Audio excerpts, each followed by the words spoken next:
அனைவருக்கும் ஆன்மீக அன்பு வணக்கம். தோன்றியும் தோன்றாமலும் என்ற தலைப்பில் சில கருத்துக்களை பார்ப்போம். ஞானதேகம் அதன் இலக்கணம் தோன்றியும் தோன்றாமல் இருப்பதுதான். பெருமான் தோன்றியும் தோன்றாமலும் பல நேரங்களில் இருந்திருக்கின்றார்கள். இதுதான் ஞானதேகத்தின் இலக்கணமும் ஆகும். அது பற்றி ஒரு சிறு குறிப்பினை பார்ப்போம். பெருமானின் தலைமாணாக்கர் வேலாயுதமையா அவர்கள் 8/6/70 ஆனந்தநாத சண்முக சரணாலய சாமிக்கு கடிதம் எழுதுகிறார். அது என்னவெனில், பெருமானின் இருப்பிடம் தெரியவில்லை, தெரிவு செய்யும் என்பதுதான்.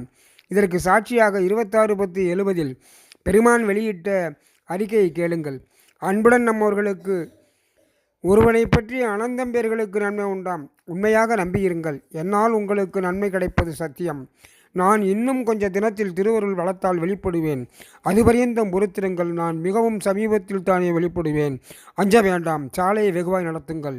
புரிகிறதா? ஐயத்திற்கிடமின்றி தோன்றியும் தோன்றாமல் இருந்தார் என்பது